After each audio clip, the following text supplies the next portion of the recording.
আজকে আপনি খবর দেন, আজকে চাঁদা নেওয়া দেওয়ার কারণে স্বামীকে বেধড়ক ভাবে মেরে তার সামনে তার স্ত্রীকে ধর্ষণ করেছে। আজকের খবর বিএনপির লোকজন করেছে। ময়নার কোন অংশ তুমি পরিষ্কার করলে সে পরিষ্কার হবে? তাদের সিস্টেমটাই তো চাঁদাবাজি। আমাদের প্রশ্ন হচ্ছে, গত জানুয়ারি মাসে জামায়াতের আমির যখন আপনাদের আমিরের সঙ্গে দেখা করেছেন, আপনিও সেখানে উপস্থিত ছিলেন, এর কয়েকদিনের মধ্যে বিএনপির মহাসচিব মির্জা ফখরুল ইসলাম আলমগীরও আপনাদের সঙ্গে দেখা করেছেন।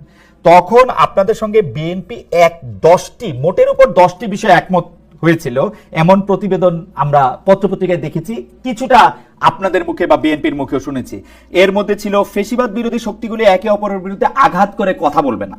কিন্তু আপনার সাম্প্রতিক অনেক বক্তব্যে বিএনপির কঠোর সমালোচনা, মানে নিন্দা মন্দ আমরা দেখতে পাচ্ছি। বিএনপির বিরুদ্ধে চাঁদাবাজির অভিযোগ আনছেন। আমি কিন্তু বিএনপির বিরুদ্ধে চাঁদাবাজির অভিযোগে সাফাই গাইছি না, আমি বলছি আপনি অভিযোগ আনছেন, মানে বিএনপি চাঁদাবাজি করতেও পারে।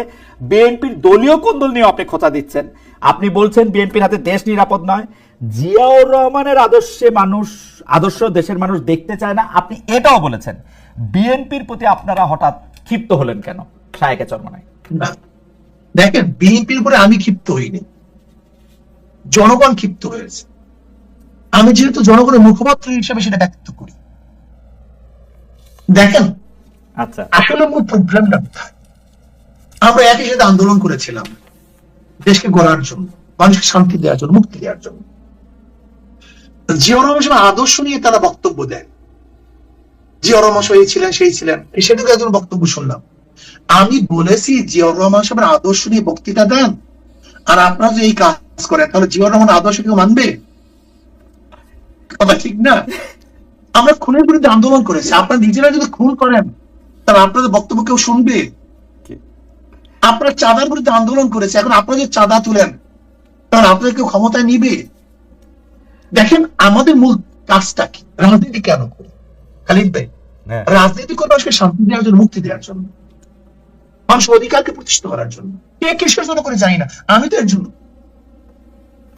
আমি চাই মানুষ জুলুম, নির্যাতন, অপহরণ, ধর্ষণ, সে আয়নাগর এই বাংলাদেশে আর দ্বিতীয়বার তৈরি না হোক, নির্বাচনে মানুষ হত্যা না হোক।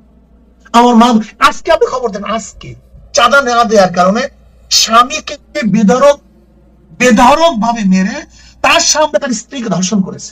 আজকের খবর বিএনপির লোকজন করেছে। আজকের খবর দেখেন আপনি। আমাকে একজন বলেছেন যে হুজুর তারা তো এরকম করতেছে, এটা করতেছে, তারা প্রতিবাদ করতেছে, শাস্তি দিতে আছে। আমি বললাম, দেখো, কয়লার কোন অংশ তুমি পরিষ্কার করলে সে পরিষ্কার হবে? তাদের সিস্টেমটাই তো চাঁদাবাজি। তাদের সিস্টেম, যেমন ধরে না কুষ্টিয়াতে তাদের কে নেতা নির্বাচিত হবে সে জন্য তারা ভোটাভুটি করছে, সেই ভোট স্বচ্ছ হয়েছে। দেখেন অভিযোগ, বিএনপি সে জাতীয় সরকার গঠন করবে দাবি করছে না? করছে। জাতীয় সরকার কিভাবে গঠন করবে? সবাইকে নিয়ে তো। সবাই পার্লামেন্টে যাবে কি কোন পদ্ধতিতে? আপনি সিট দিবেন তাকে?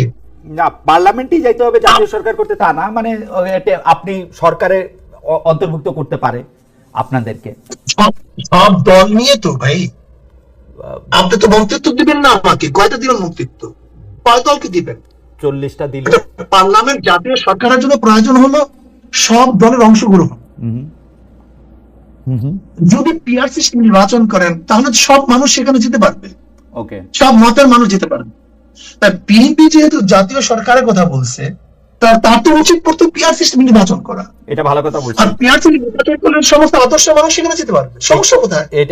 এটা ভালো কথা বলছেন। বিএনপি যেহেতু জাতীয় সরকারের কথা বলছে, তো নির্বাচনটাই এমন ভাবে হোক না কেন যে একটা জাতীয় সরকার গঠনের দিকে এটা এগিয়ে যায়। ভালো কথা।